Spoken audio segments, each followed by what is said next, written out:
I want to jump in. Jim has been with us now for what, 3 years officially? Yes.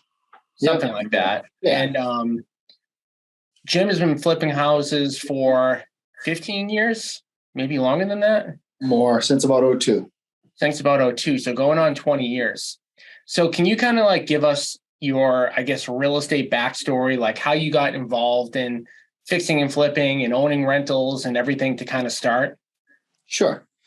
So when I got out of college, that was always my focus, and I thought I realized I had to have the day job first, but I started focusing on real estate, learning as much as I could, and found myself owning small multi-units and trying to flip. And when I was looking at flipping, I was dropping, letters on people's doors, things like that, just really grassroots, bootstrap model, borrowing money from everyone I knew and really, doing the best I could to get started. So I did that, ended up, meeting some goals, and then did more and more of it and partnered up with Ocean City a long time ago. We started working in a different capacity and then shifted gears just a handful of years ago and, working as a team a little more now than we did in the past. But really, I sold the small multis I had years ago for different reasons, but really because for me at that time, the best focus was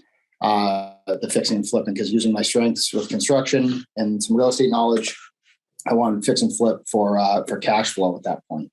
And now, we revisit that and looking at the long term is more important now. So you've done everything, related, because this whole topic is on the construction side. So you've done everything from ground up single family new construction. Stop me if you haven't done any of these things, because I'm pretty sure ground up single family new construction. You've done condo conversions in areas like Boston. You've renovated pretty much every type of single family house that we could potentially think of, hundreds of single family homes that we, again, any type of house all over New England, right? I mean, yes. You always talk about how far you're driving, right? So, yep. So to interrupt you a little bit, just give you a snapshot of that. So during my time in construction and real estate, I don't know how many homes I've flipped, but several hundred homes we've flipped. I've done countless condo projects. I've done some large commercial. I would even call them flips because that was the approach. But ground up construction, large commercial, 200,000 square foot buildings, tenant them and then sell it off. We've done that to single family, new construction and storage units. Yep. Some self-storage facilities. We've done that. And really it's all the same premise. It all comes down to the same structure that we'll talk about as we go on here. But all that helped me learn a lot about permitting, and that permitting is a big part of construction. So that's the intimidating part in the beginning when you're starting to fix and flip. You can pull a building permit, but when you start to do larger projects and more in-depth projects, the permitting process is a big part of it. Yeah. And as I'm thinking about this out loud, you've done a ton of getting, multifamilies rent ready. So smaller, like really, I'd have to even think about like what you haven't done. And I'm not saying that you've done absolutely everything, but I'd be pretty darn surprised if anybody on this call, if you haven't been involved heavily in a construction project that someone on this call wants to learn about. So again, for those of you who are listening, kind of keep that in mind if you guys do have questions. But, again, like going back to kind of what you do for us, we've fixed and flipped, 120, 130 houses this year. You're part of all of the ground up new construction apartments that we're doing. And we've got between all different phases of those, we've got a few hundred of those coming out of the ground. You're also part of the renovation team that's getting some of our older multifamily assets rent ready. So again, pretty much almost everything under the sun right now for us that we do, that we focus on, Jim is a part of. So having said all that, I want to make sure that we go through kind of all the topics that I think, make the most amount of sense for people that are on the call. And one kind of question that I get asked all the time, because this relates to any part of construction that you're doing, is how you're out there finding people that are going to do stuff on time, on budget. Like, where do you actually go out and find the right people? So you have to start somewhere. So let's pick before I had anyone, right? And I was physically doing a lot of the work with a couple of other people. You'd look at your network, your family, your friends that are contractors, that is maybe a plumber, electrician. I'd reach out to them, just like starting any other business. You'll find that I would say 8 out of 10 aren't going to work out, but you're asking your network, who's a plumber that you know that you feel great about, that's looking to make some more consistent money? Or do you have an electrician or a carpenter or plasterer or whatever it may be? And you'll find times that you're just going to have to go to the local building department. Who do they recommend? They're going to say, oh, I can't recommend anyone, but here's a list. And that's a good place to start, maybe on some larger projects that you know that you want a little more influence from the town on.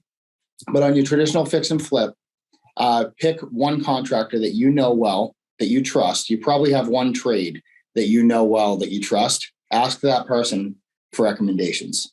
That's your best way of finding quality people. So you said 8 out of 10 don't work. Is that something that you have to find out by going through the process, or you're talking about like you can filter through the 8 out of 10 like upfront? So, we'll make mistakes, of course, but there's certain filters that I'll put into place right away. And if they don't pass any of those tests, then they're out before we start. And some of those items, I'm just going by experience and memory right now, but some are, what's important to you. For me, when I call or text somebody, a reasonable timeline for a response. If I have to chase them to respond to me, I will not do that. And I won't put them in a contract to work with me. Because if you have to chase them to give them the work, you're really going to have to chase them to do the work. So that's key for me, is not chasing contractors. The next thing is you already got that referral from a friend or another contractor that you know well, and you ask that contractor, say you know a painter really well. Say, what plumber do you see on all your jobs? They'll give you that name. So when you reach out to that plumber, say, hey, do you know Jeff, the painter? Yes, I do. What do you think? Oh, he's a great guy. We work together all the time. Good. So, are you looking for more work?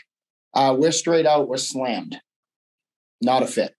That's no longer a fit for me. If that's present, yeah, we're doing well. We're growing our business, and happy to see if this can make sense for us. Okay, now I'll meet you at the job. So then we meet at the job, and you have that conversation. This is how you filter them out. You have that conversation. If they're late for meeting you, or if they had to reschedule twice, no, thank you. If they had to reschedule and say, hey, text them, an emergency came up, I'm going to be a half an hour late. That's reasonable in construction, because emergencies happen for certain contractors. They meet. You think they can work within your, your expectations. Then the critical part is, I would say, pricing. We're not the homeowner that's looking to paint one room in Brookline. That's not who you're giving a price to right now. I'm looking for contractor pricing. So general contractors oftentimes get pricing that's 20 to 30% less than a retail price. So because then the general contractor marks it up to retail, and that's how they make their money. Mm-hmm. Most of the time. So for us, we're not marking it up, but we're looking to save that 20, 30% from a retail price. So why would somebody do that? Why would somebody take a 20 to 30% discount, for so they're not, I look at that. This is how I help them to understand it, is they're not taking a discount. They're getting a price. They're giving us the price that they'd give a contractor. So they're used to working that way, because so they have two prices usually in their book, right? One is retail and mm-hmm. one is a contractor price.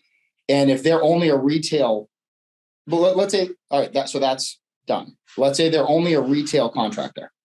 So what's their marketing budget look like?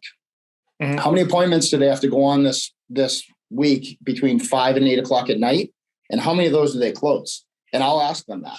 and they'll say, "Oh, I'm so tired of working on Sundays and Saturdays and all night trying to, walk through with homeowners, pick out colors and all that." I have a solution for that. I can keep you busy. I can give you probably more work than you can handle, and that's a problem that we have. I always say that. So what I want to do is start small, and I'll make sure that that I give you an opportunity to price all of our jobs. And once we come up with a fixed price that I know, a per room price or a per square foot price, then you don't have to come out and look at it anymore. We can just agree to a number, and I'll assign you the deal. So I know that you're saying that based on our volume and what we've done and our reputation and all that. Let's flip it around and say that, you're somebody doing your first, second, third project. How does that conversation change if you don't know necessarily that you can give them that much work? Maybe your plan is like, well, how would you kind of tackle that? Yeah, I would say so. I appreciate the referral that Jeff the painter gave me. Obviously, you guys know each other well, and I think it's important that, what do you look at when you look at a job? And they're going to say, I just have to make sure I get paid. That's a big problem with contractors. Okay, I can guarantee you my project's funded. I can pay you. As long as we land within a budget, we have a contract, you do what you're supposed to do, I guarantee you get paid. It's already funded. Okay, that's a big check for a contractor. They know they're getting paid as soon as they're done. Now, I would also say you can come in this house, any reasonable hours of the day, and you don't have to move furniture around. You don't have to worry about the dog and the kids and, the people working from home. You can come in with a full crew, blast this out, and make money. Mm-hmm. And if you put yourself in a contractor's shoes, what are their challenges? Getting work, getting paid, and working around people. Everyone has a different personality, and that's a challenge for a lot of contractors. Yeah. And I think one thing that, we all know, most of us that are on the call are agents. It's like, we might not think about like the process of getting business for a contractor, but it's no different than how we have to go out and we have to get our own listings. We have to get our own buyer leads. They have to go out and do that. And what you find more often than not in the contracting space is that most people aren't salespeople, that are contractors. So yes, some of them do build up a really good business just based on referrals and doing a good job. But like anything else, you have to be out there marketing, spending time. And the benefit of them working with an investor is they don't have to do that. The investor is going to be the one providing them with repeat work, not just like a one-off in a kitchen, not, a homeowner kitchen or anything like that. So next kind of topic I have is budgeting. Now, again, going into this with the mindset that we've got people on here that are probably just working on, rentals, right? They might want to go in, they might want to buy a rental, they may want to clean it up and do some minor work, or they may want to go in, they may want to flip a house, do a bunch of work. They may want to do a condo conversion. They may want to do, a ground up, apartment construction like what we do. I guess budgeting high level in general, like, how do you go about doing it? Do you go about doing it like you're going to have a contractor just bid out prices? Like, what's your process for budgeting? So I think the budget, it's a separate topic than contractors because you have to create your budget. You can't let a contractor create your budget. If you let a contractor create your budget, you will never be profitable. That contractor is going to create their own profit margin, and they're going, it's like buying a used car. They're going to keep pushing you up as high as they can. So doing your own budget, remind me, I have a check your math way that I do it, but I'm a huge proponent of square foot pricing because that's always relative in the space of doing an apartment turnover or a fix and flip of a single or a 2 or a 3 unit, or if we're building, 98 units, new construction, it's still a square foot number. So, talking mostly on the 1 to say 4 unit buildings, your square foot number, there's not a huge economy of scale there. It'll be a little bit, but not a huge economy of scale. When you get to a point of, of 98 units, it's a different economy of scale because, your roof and your foundation, your land costs are fixed. So let's talk about what most of us are probably doing. And that's tell me if I'm wrong, 1 to 4 units. So in that space, in that space on a square foot number, just part of its experience. So you know that carpet and linoleum flooring are roughly the same price per square yard or square foot.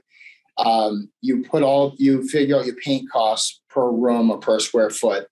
Your plumbing is per fixture. So a fixture is a sink, a toilet, a dishwasher, a stove, a gas range, things like that. Those are fixtures. You have electrical per square foot. Now electrical is probably the hardest one to budget, but you have to look generally per square foot, and an electrician does not price that way. They price per plug, per panel that way, but you can get very close on a per square foot number. The roof per square foot. So that's on a roof is they say a square on a roof. It's not a square foot. It's a 10 by 10 square is what a roofer. And so you look at that, what's that cost you? So when you add up all your numbers on your per square foot pricing, you put a number on a house. And then I look at what's the goal there? Is it an A, a B, or C level? And in my book, an A is the house that anyone on this call wants to live in, right? Is that top quality product that has high-end fit and finish and is a really nice product. Now a B is what I would say someone's home that they are raising their family in, that they're proud of, that they maintain every day, that has it's freshly painted every 3 to 5 years. That level house out there that has a nice granite kitchen, updated appliances, all new flooring. That's what I would classify as a B. And then a C level product would be more of a rent ready, an apartment turnover. We're patching, stuccoing walls, and just making sure there's no peeling paint and everything's functioning. Keeping the old lights as long as they work. We're only replacing the things that are broken. So when I do an A level on a renovation of a fix and flip or a turnover apartment, 1 to 4 units, an A level I would say is about $90 a square foot. I think this is important for people because this is something that we've put together over time. And these are real numbers during the price points that we're at now, during the COVID time and after when prices went up. So these numbers are pretty fresh within the last couple of months. So an A-level product of a reasonable renovation, $90 a square foot. A B-level product is about $60 a square foot.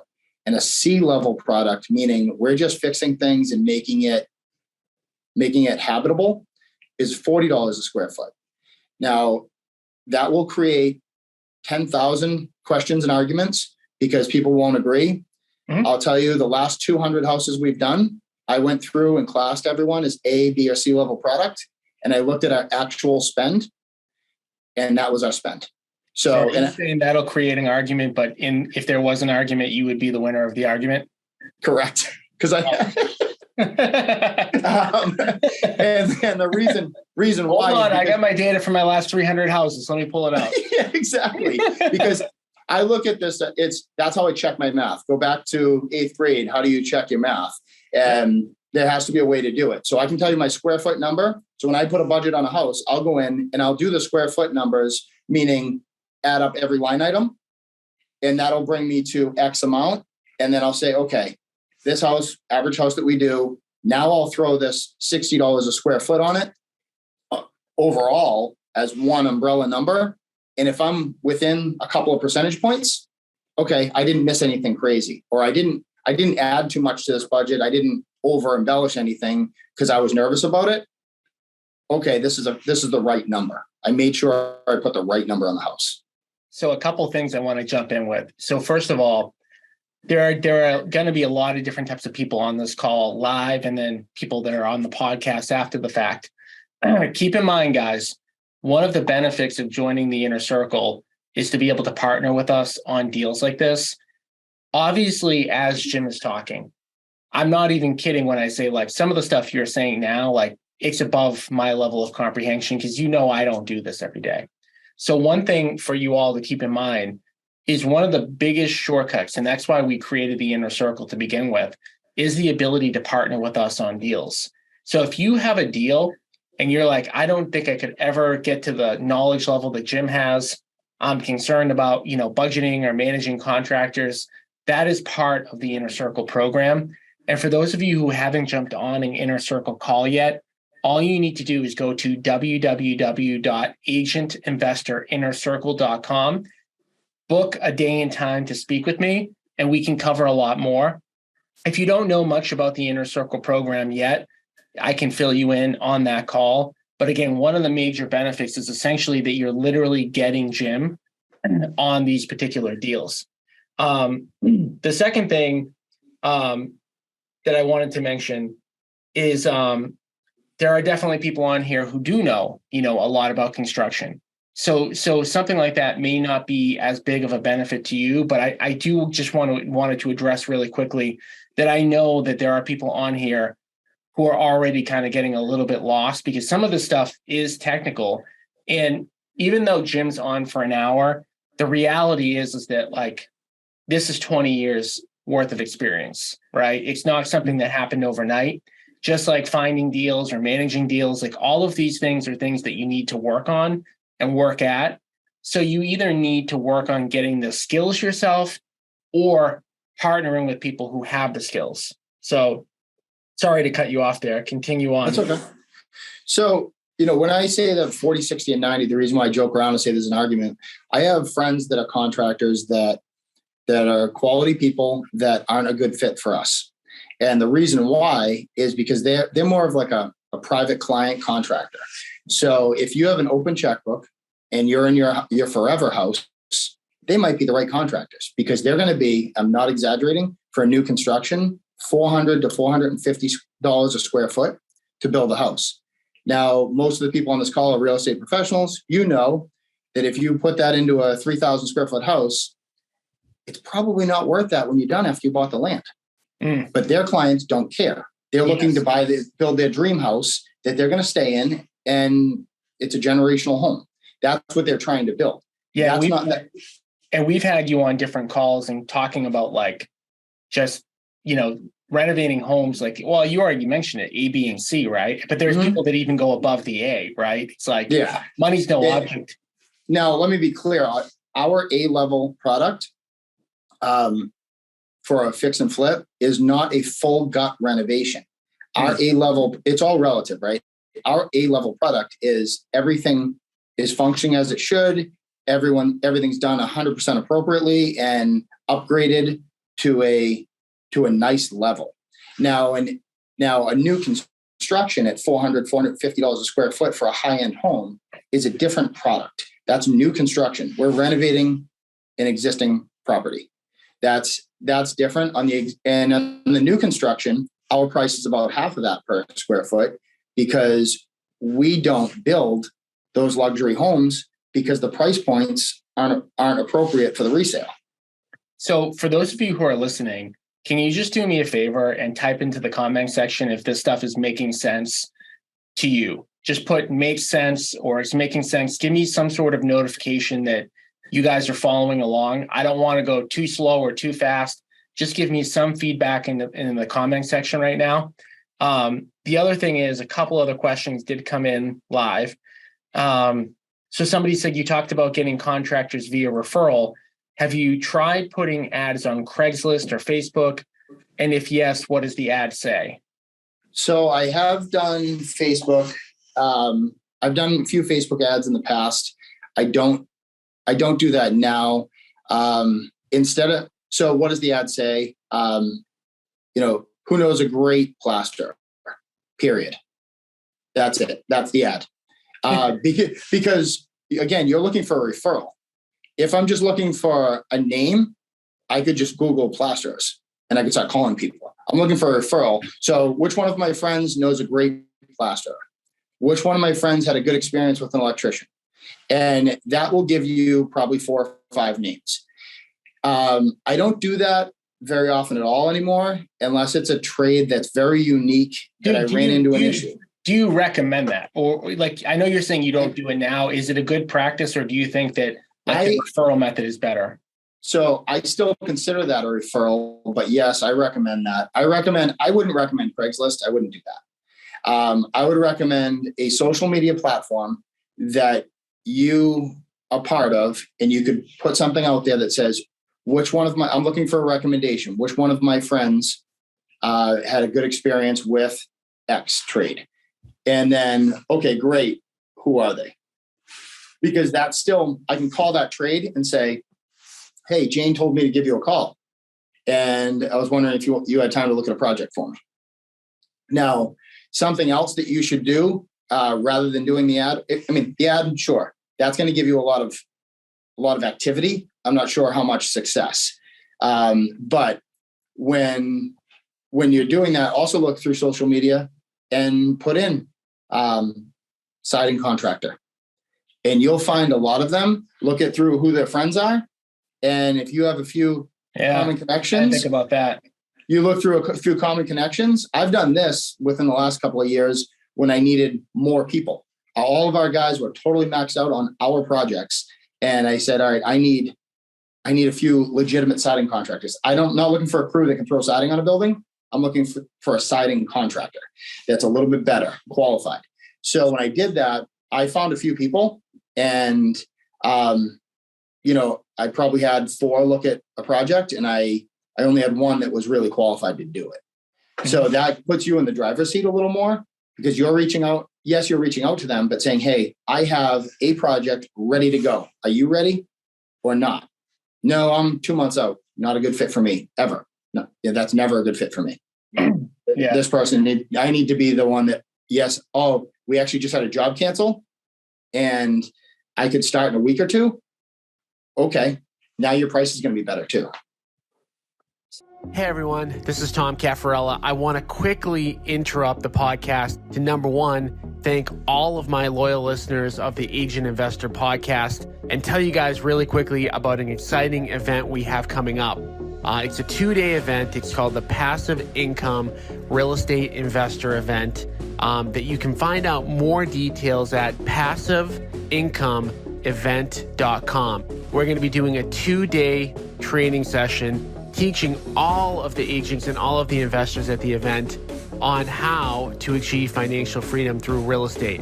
If you're like me and your goal is to not work 80, 100 hours a week grinding, selling real estate, flipping homes, definitely check out this event. We're going to teach you how to build a passive income portfolio so that you can retire, so that you can work when you want, how you want, and ultimately achieve financial freedom.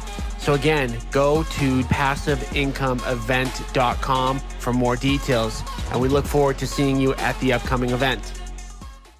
So another question came in. What's the average cost to gut renovate an existing structure to an A-level quality? Difficult question. That'd be like condos, right? The condos. Yeah, I'll answer the question, but I'll answer it on our experience and on what we do. And it's about $185 a square foot is our number right now. And that is a gut renovation, a reasonable amount of framing. When I say gut renovation, we have new architectural plans, and we are gutting, changing layouts, installing new floor joists, everything. 100% shell, reframed and finished like our condo renovations. And that's geez, I should be better at this. I'm definitely a math person. So it's $185K to do like 1,000 square feet. In today's market, yes. When we were budgeting, how can we get those prices down? Yeah, press rewind like 3 or 4 years. But no, press rewind 2 years. Honestly, 2.5 years. But so if you have, 3,000 square foot, it's like $550 right now for like a 3,000 square foot. So a 3-decker, you can plan for like $500 to $550 to do that. A gut quality A-level renovation was the question. So that's where you are. And I think, that question may have been somebody asking about maybe their own personal residence or something like that, or maybe they weren't. But I think, this is where I can interject, and I do understand this stuff. You have to be very careful to not over-renovate, because the market never pays you back for that. There are only certain areas where going to that level is going to actually make you more money. In general, like you want to go around, you want to look at the open houses, you want to see what's selling in that particular market. And that's the level. Same thing with rentals too. Like you need to know what your competition is, and going above and beyond usually doesn't get you there, because typically by going above and beyond, you're now going into a different price bracket where someone is saying, oh, for that money, I can live in this city, or for that money, I don't have to live in a condo. I can live in a single family. So you have to be careful. If I'm picking between the two, I would rather, especially in a market like we're in today, where things aren't selling that fast, and we're probably in a recession, and people are getting laid off. Like I would rather be a little bit less money than more money. More money, more money almost never helps you. Like if the average renovated single family in your area is 600 and you do a perfect one and you have to sell it for 7, I'd be very, very nervous. And even myself, speaking from a consumer perspective, a lot of times I can't even tell the difference. Again, I'm not in construction, but if you show me like a completely gut renovated $180, dollars per square foot versus like the alternative, which might be like half, to my eye, I might not even be able to tell. And I'm probably certainly not willing to pay for it. So you just have to be really careful with that, because that is like, from my perspective, from the business perspective, where I see a lot of people make mistakes. They fall in love with, making the house the way they would want, but then they're not living in it. So. Yep. I was actually, Tom, you just said some key words there. So about a week or two ago, I was helping an agent investor actually. They had some questions and I was going over a few things with them. And that's exactly what I said. Don't fall in love with the property. It's not your house. Your goal is to make it the comp, right? Yeah. So that comp should range around $60 a square foot, because that was the area, that was the product. And that really makes sense. And everyone always says, well, why don't we take this wall down? Why don't we open this out and put a deck out here with a glass slider? Because that doesn't change your appraised value. Yeah. That's why. Yeah. And it's tough because again, like we go into it being like, hey, how would I like it? And if you want to over renovate your own house, that's fine. That's fine. You're living in it, whatever. But from a business perspective, you have to be careful. Can you talk quickly? So we talked about finding contractors. We talked about, budgeting.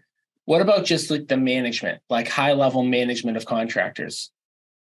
So without getting into our entire process, but yeah, like best practices that people. Best practices are, so you pick the appropriate contractor for the location.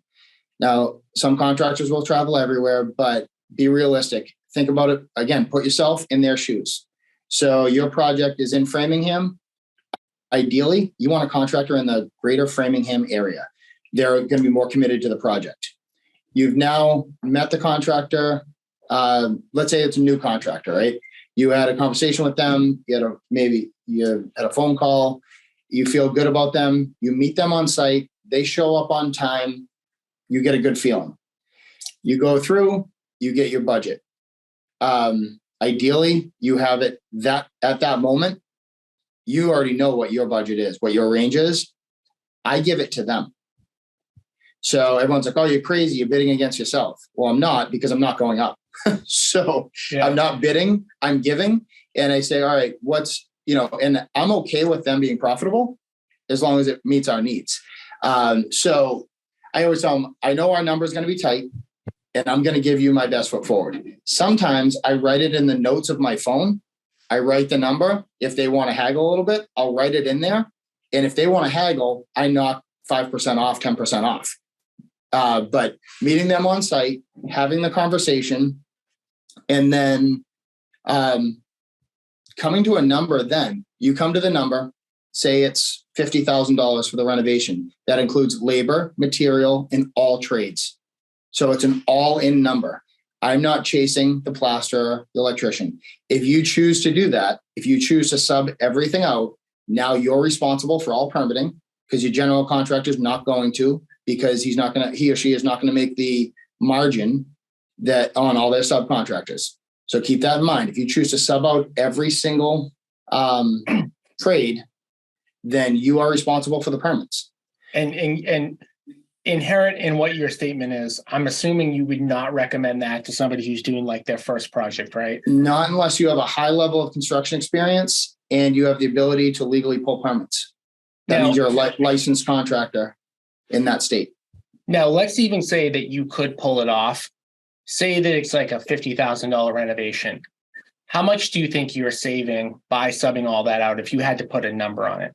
If you have a high level of experience, you're saving about 20%. Okay. Assuming nothing goes wrong. And then what do you think is the most likely outcome of somebody who tries to sub it that has never done it before? They will go over budget 9 out of 10 times. By what percent, if you're just throwing a number out there? I bet a $50,000 budget would become a $70,000 budget, $75,000 budget, if you're subbing it out yourself. Yeah. And then those numbers all make sense to me. And just to be clear, like, I mean, do we ever sub anything? We did in the past. We haven't for a while, a long time. We did because we felt as though it was a better fit. But the reality for us was time management.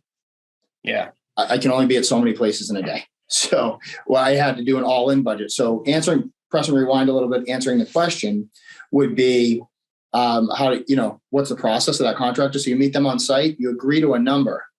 The next step is a timeline. You agree to the timeline. Okay, it's $50,000 and it's 2 months of work, whatever arbitrary numbers, right? So that goes into a contract. That contract has, I believe, Tom, you share that with everybody, right? A contract template. I don't know if I've shared a contract. You mean the budget calculator? Not the budget calculator, but I believe it's on there somewhere as a template. But either way, no.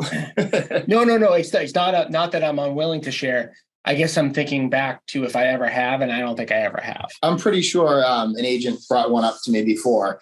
And okay. Either way, it doesn't have to be ours, and maybe ours isn't even the fit for you. But pick a contract, and I don't care if this is your best friend, put them in a contract. It protects both of you.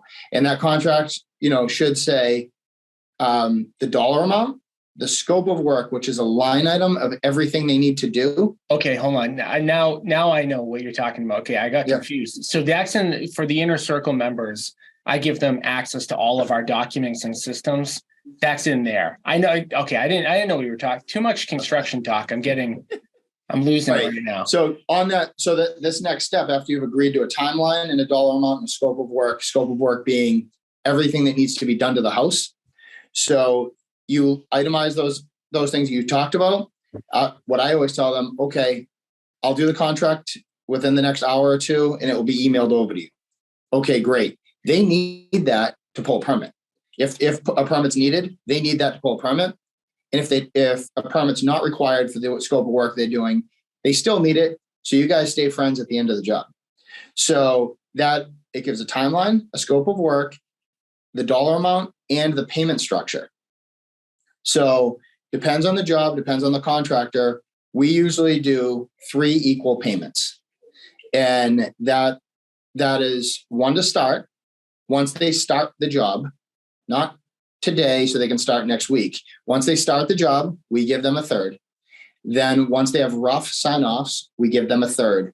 Then once we have final sign-offs, including my walkthrough and the punch list being completed. So the city can sign off, but I might not be happy yet. So the city signs off, I walk through, we agree everything's done, the final payment is released. 10 out of 10 contractors are going to ask you for that money early. I'm sorry, I can't do it. That's the answer. I'm sorry, because when you do it, you may as well have just donated that money. Jim, why are you so mean? Because the goal is to make a business profitable. So, and it's not, your contractor will respect you for that as long as you have that contract and you show them, say, I can't release this money because I can't get the money from the bank. It's funded, but it's not an open checkbook. Yeah, it's not an open checkbook. This is like, sales 101, right? Like, you always want to put yourself in the position where you're not the decision maker. Yeah. And if you are, and you're fortunate to pay all cash to all contractors, and you're literally sitting at the job writing them checks, stop. Yeah. Don't do that, because now the contractor's going to, I can guarantee you, I've lived it. If I write them a check or I hand them cash, whatever your payment method is at the job, as soon as you drive away, they're driving away. They're going to the bank to cash that check. Yeah. And I'm not kidding. Within a half an hour, you'll even see their tools still out. They're working for that money. So they need to complete their task.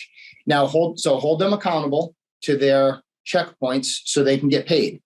And it's your job to make sure they get paid immediately. In my opinion, it's your job to make sure they get paid immediately when that task is done. So we have a policy that we pay twice a week, and that is almost unheard of in the industry.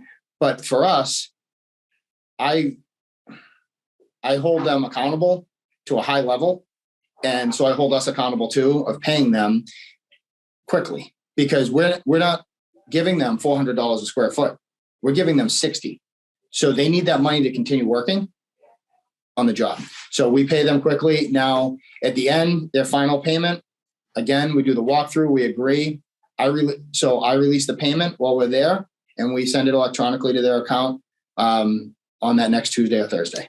Mm-hmm. And then the job's over. Our contractors are now responsible for property maintenance to a degree. Property maintenance, that's snow management, ice management, shoveling, raking leaves, cutting grass, plowing, whatever, until the house is sold. That is challenging for a lot of your contractors. If you don't have a strong relationship with them, make sure that either way that's in your contract. But if you don't have a strong relationship, you should hold back a couple of $1,000s before the last payment until the house closes. And when it closes, they get the rest of their money. Mm-hmm. I think that's something we've added this last year. You have to be reasonable. Hey, William Bonnell just gave you a nice heart. I don't know. He's a friend of me and Bob, so he loves you, Jim. He loves you. I was gonna say, I don't know what that means, but I'll take it. I don't get a lot of love, if you haven't noticed. But the reason is it keeps the contractor accountable for their work, that the work they did is going to hold up until at least the house sells, right? That's fair. And as you start to do more volume, you don't have the means to get out there and mow every lawn and cut all the grass and shovel all the stairs, or maybe the location or whatever it might be. And if you have to pay a landscaper, do you have a landscaper in Framingham if you live in Providence, Rhode Island? Probably not. So work it into their budget, make sure it's fair for them and fair for you. And everybody usually is happy at the end of that. Which one thing I'm thinking about as you're talking, and I'm thinking about this through all angles, flipping and, small rentals, apartments and things like that. One of the mistakes that we made is we bought a bunch of rentals all over the place. We had them, as far north as Manchester, New Hampshire. We had them as far west as Worcester, as far south as Fall River. So to give people who, are national on the call, that's, 2 hours, 2-hour radius. And what Jim said, about having the contractors that live close, if you're building a rental property portfolio, and this is why one of the reasons we went to apartments, it's like the more units you can have in one area, the easier it is to find contractors for that specific area, versus we had rentals all over the place. It's like you need an electrician in this area, this area, this area, this area. So you want to, be smart about it. And there's probably not too many people on the call who would do it as foolish as how we did it, but just something to kind of think about. Related, I want to switch gears just for a second, because a lot of the stuff we talked about is related to $40,000, $50,000, $60,000 renovations, $100,000 renovations, like making a house really nice.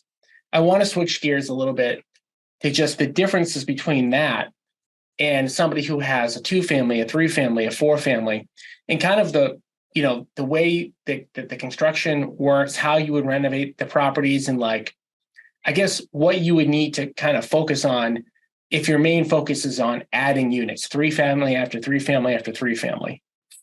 Yep. So the renovation is going to fall into two categories. One is more of an apartment turnover category, and the other one's a value add, right? We always want to add value, but significant value add or apartment turnover. So I'll talk about both. Significant value add is quick. So treat that as a B-level flip. That's how I would treat that property. But I would make sure you hit all the key items: heating systems, roofs, windows, kitchens, appliances, all the electrical, plumbing, all the items that are going to require a 2 a.m. phone call. So when you have that property, you don't want 2 a.m. phone calls. You don't want your asset failing because of a leaking roof that had a small leak that no one could see, that was, someone kept painting over maybe in the past or something. Replace the roof. It's your asset. It's your long-term hold. So the rest of the property, I would select a color paint that you really like and paint everything that color in every building. Maybe 2 colors, pick 2. We do a Stonington gray, which is a light, trendy gray in all the common space. It weathers well. And we do a white heron in all the units. White heron is an off-white. We do a flat paint, so it almost looks like a primer, but you can do a satin finish too if you like, but flat hides any imperfections. On a rental, there's usually imperfections in the walls. So on those, your paint, and this is now I've transitioned into rent ready, because everything after the roof, the siding, the foundation, the windows, that was your initial capital investment to make this property your long-term hold. Now you should be good for the next 15 years on that. So now you've turned over an apartment. Someone's been there for 3 years. You're turning that over now. I would select, you still have the same color paint from a popular manufacturer like a Benjamin Moore. You can have your painter come in and spray that entire apartment, ceiling, walls, and trim the same color, white heron. It's a very clean look, and either you shampoo the carpets, you replace them, you do new linoleum. It's about $2.30 a square foot to replace that. So it's going to cost you, say, what size is your apartment? $2,500 to swap out those flooring or carpet if you need to. If you don't, you shampoo them for maybe $300 and you move on to the next unit. I'm not really a big fan of the white heron. I'm more of like an eggshell type of guy. White heron's the color. White heron, yeah. Yeah. So the other thing that I want to mention, again, it's a business related thing. It's just something that Jim mentioned really quickly, which is that you want to do, if you can, the value add in the beginning. This has nothing to do with how to renovate a house. This has to do with the business perspective of how to grow a portfolio. In an ideal world, if you're buying multifamily real estate, you're buying it, a little bit of a discount up front. You're buying something that needs a little bit of work. You're dumping all the money into it in the beginning if you can. You want to do that for 2 reasons. Jim mentioned kind of the construction reason, which is like getting all done and then have the minor stuff to fix over the course of time. But I want to give you another business reason to do it that way, which is related to the BRRRR strategy. In an ideal world, if you're buying multifamily assets at a little bit of a discount, you're going in, you're doing capital improvements, you're getting them rented at fair market value. Hopefully in a year, 18 months later, you can go back to the bank and you can pull all your money out. Sometimes you can pull more of your money out to then do your next deal. So there are a lot of different ways that you can build a portfolio. If you have the ability to add the construction component in, it just allows you to have a lot more leverage with your money. A lot of people go into our seminars, our classes, capital is their issue. But capital becomes less of an issue if you have this construction element where then you can get your money back out, as compared to say, well, what if I just buy a fully renovated 3-family? Well, that's fine. But a year later, you're going to have no equity in that deal. And the problem with that is that you can't pull your money back out anytime soon. If you buy a fully renovated 2-family or 3-family, you might be waiting 5, 6, 7 years to pull your money back out. So there's a lot of reasons why construction is important with investing. Again, there's so many different ways to do all this stuff, but just something I wanted to kind of add in. Now, What about the difference between, that versus some of the apartment buildings we're doing? Like there's definitely a major difference in the approach with construction. We have the 88 unit in Nashua. We have a potential 66 unit coming up that we're going to be working on that will be ground up new construction. What's the difference there? High level. So you press reset. It's a different approach, right? Yep. So one, you go into a different bucket of new construction, which is totally different than renovating. So new construction is about preparation and entitlement. So you're entitling the land, the property, the asset. So you've added value once you've done entitlement. Entitlement is really simply said permitting or in approvals. So once you have everything permitted and approved, you then line up your construction team. Your construction team is a little bit different.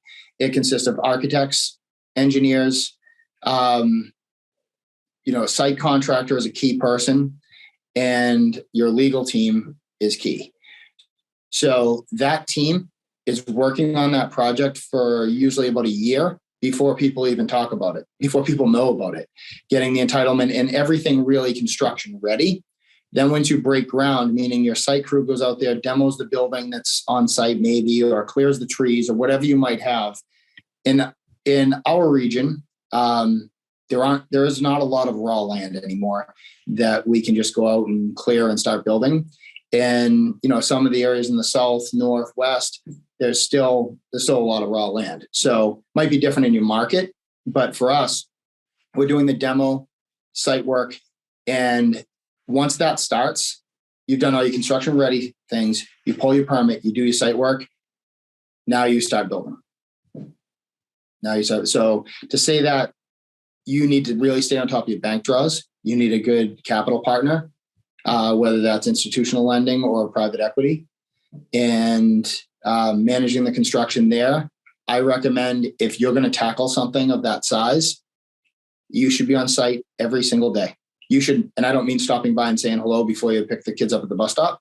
I mean, because that's what we do when we're flipping a house and we're trying to fill it in with the rest of our lives, including our day job. You can't fit that into your day job. So that becomes your day job. You should have a construction trailer on site that you're sitting in all day to continue to manage the people on site. So somebody asked a question that I want to address. It was already actually answered in the comment section, but Eric said, if I have no construction background, how do I write a detailed scope of work? And Gordon already answered it on the chat. He said, if you're a newbie, partner with somebody that has experience, learn while you earn. And I think that's such an important concept there, where especially if you're kind of like in the newer stages of becoming an investor, you're going to listen to so much stuff, right? You can go on YouTube, you can talk to people, you can get educated. There are going to be missing knowledge gaps, right? So I can guarantee, I've been doing this for close to 20 years. I don't know 10% about what Jim knows about construction. There's a reason that he's a part of our company. But if you're not a part of our company, there's just a couple things to kind of think about. First, if you can become a piece of any deal, everybody thinks about like, hey, I want to own everything 100%. I want to do the deal myself. But the problem is, if you have to fill in all of the knowledge gaps before you do your first deal, you may never do a deal. Or, sometimes you see people that are they're just overconfident. And then they go in, they're like, yeah, I'll figure it out. And figuring it out has a price to it, and I'm not saying that never makes sense to do, because you do have to learn. But what Gordon said, I think, is so important. Like if there's a way for you to work with somebody else who has a lot more experience, and we see it all the time, and we see it even at our level where people are doing like, much bigger projects, and they're at a certain level, they know how to do something. To go to the next level, they may partner with somebody else who's above them, who's already had experience doing it. Mistakes in real estate, unfortunately, they're not like $500 mistakes. They're just not. They're thousands of dollars to potentially millions of dollars, depending on how big, the size of the asset is. That's really why we created the Inner Circle program to begin with, right? So one thing that I don't mention a lot when I talk about the inner circle is you guys are getting access to me as part of the inner circle, which, my ego is what it is. It's extremely valuable, but you're not just getting access to me. You're also getting access to my team. And a lot of times getting access to me means that I might be asking Jim a question to get back to you, right? You may not talk to Jim. You may not even know that Jim is the one answering the question. But I mean, even in the past, couple of weeks, Jim, we've gotten, questions. Hey, who should I go to for this? What should I do for that? And I don't tell people you're the one answering. I just answer the question, right? Yep. So you're not just getting access to me, you're getting access to my team, but you're also getting the ability to potentially partner with us. So keep that in mind. Like if you're somebody who thinks that you're in sales like me, that's what I did on day one. I mean, Jim, my story, right? I partnered with Bill. I partnered with Scott. Why did I partner with them? Because I'm a salesperson, right? I'm like all the people who are on the call. Like I'm good at sales. I'm good at marketing. I know how to find deals. I'm very good at that. But I don't know how to renovate houses. And honestly, I never will because I ended up finding really good partners. So keep that all in mind. Gordon, I love your answer. And just because you partner with somebody in the beginning doesn't mean you always have to partner with them. And, again, the caveat here being you have to find people that like, and trust and who have done it. Like, it doesn't make sense to go run out, just partner with anybody. But if you find the right people, it makes a lot of sense. So we're running up against the hour.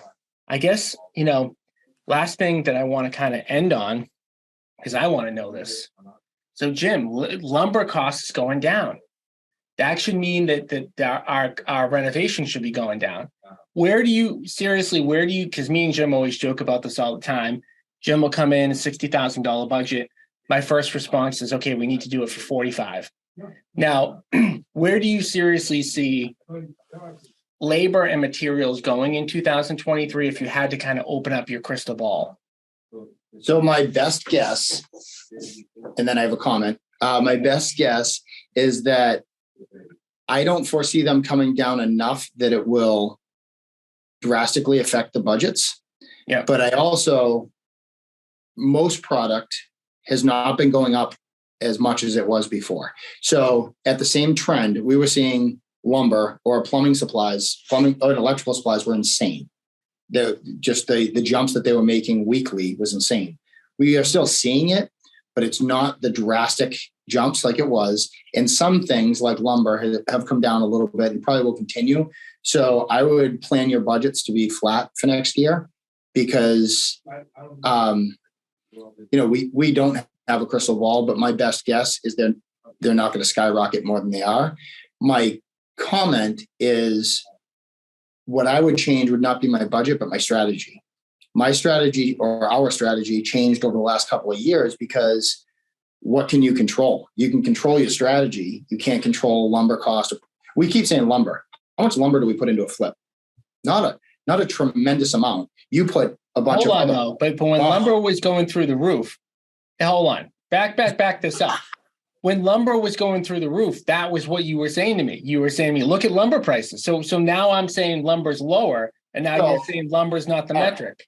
The two things on the lumber conversation. I gotta put a mic and record you at all times. So again, strategy. So at that point, the lumber prices were going up, and we were building a tremendous amount of condos at that point. So we were buying a lot of lumber then. On a fix and flip, you can control the strategy because you don't have to gut a fix and flip. You can paint more, you can repair more. You'll still buy lumber, you'll still buy product, but your labor will be higher than your material cost if you strategize properly because you can control that renovation. Now, that product is no longer a gut renovation A, it's now a nice B because you've done a very good job repairing everything.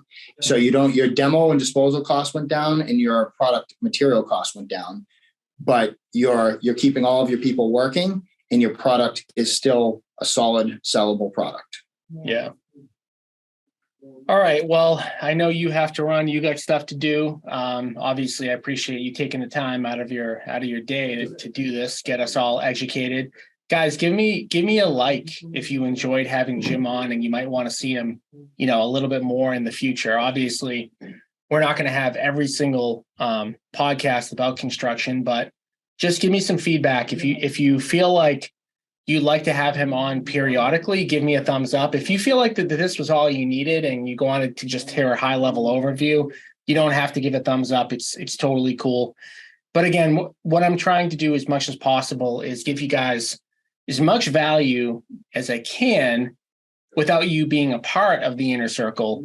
But again, there's only so much that we can do. And trust me when I tell you, there's a lot more behind the hood when you're working with us on a day-to-day basis. There's a lot more ways that we can potentially help you guys. Part of the inner circle, you get 24/7, 365, unlimited access to me. You also get the ability, like I mentioned earlier, to partner with us on deals. You get all of our systems, all of our tools. Jim talked about, the contracts that we use with contractors, all of that stuff, all of our systems that are documented, all of the contracts that we use, we give to every single person that's in the inner circle. You get free tickets to all of our quarterly events that we have, VIP access to all of the events that we have, and a lot more other things. But those are kind of the high level things.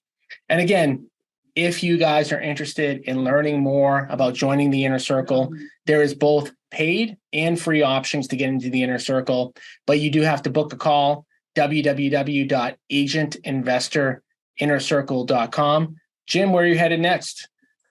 Next stop, Peabody. Peabody. All right. Hopefully something good. Close by. Is that for the apartment? It is. All right. Nice. Yes. All right, guys. Well, again, thank you. And you didn't get any thumbs up, so you won't be back. Sounds good. Yeah. Take All care, right, guys. Thanks. Thank you. Bye. Thanks again for listening to the Agent Investor Podcast. And especially thank you for sharing the show with other agents and reviewing the show on iTunes.